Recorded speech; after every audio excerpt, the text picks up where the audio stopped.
Hi friends, నాగనిత్య పూజాలాక్స్ స్వాగతం అండి. ఇవాళ శ్రావణ మంగళవారం మరియు సంకష్ట చతుర్థి అనమాట. అలాగే నేను సుబ్రహ్మణ్య స్వామికి వారాలు చేస్తున్నా కదా, 6వ వారం అండి. అసలు ఈరోజు నేను లెగుస్తానా లేదా అనుకున్నాను అనమాట. అంత బాగా జలుబు చేసేసి అసలు జ్వరం వచ్చినట్లు అయిపోయింది అనమాట. అసలు తెల్లారు లెగుస్తానా లేదా, సోమవారికి వారం ఆగిపోయిద్దేమో అని చెప్పేసి నాకైతే భయం వేసేసిందండి. కానీ దేవుడు ఉన్నాడంటారు కదా, అసలు తెల్లారిపాటికి ఏదీ లేనట్టు నాకు హుషారు వచ్చేసి 4 లేసేసి దేవుడి పనులన్నీ చేసేసుకున్నానండి. ముందుగా అయితే గడపను కూడా పూజించేసుకున్నాను అనమాట. అట్లాగే వాకిట్లో కూడా ముగ్గులు వేసుకున్నాను.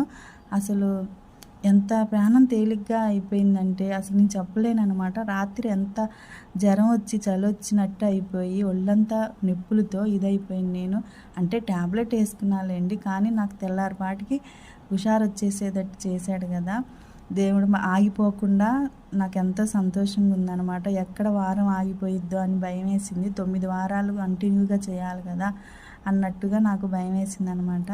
ఇక పొద్దున్నైతే లేసేసి గడపలు పూజ చేసి ఇల్లు వాకిలన్నీ ఊడ్చి తుడిసి ఇక వాకిట్లో అయితే పసుపు కుంకుమ వేసి ముగ్గు అయితే వేసుకుంటున్నాను అనమాట. ఇవాళ సంకష్ట చతుర్థి, శ్రావణ మంగళవారం 2 కలిసి రావటం చాలా మంచిదండి.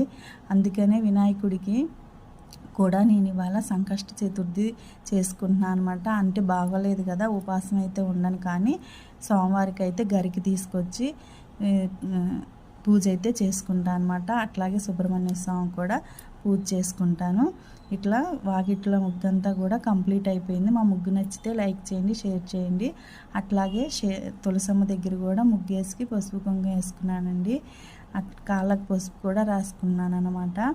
మనం ఏ పూజ చేసినా కాళ్ళకు పసుపు అయితే తప్పనిసరిగా రాసుకుంటాం కదా, అట్లాగే కాళ్ళకు పసుపు కూడా రాసేసుకున్నాను.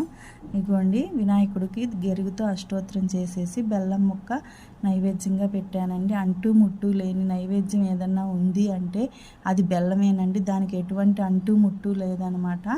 అలాగే సుబ్రహ్మణ్య స్వామి దగ్గర కూడా పూజ చేసుకున్నాను. నచ్చితే లైక్ చేయండి, షేర్ చేయండి.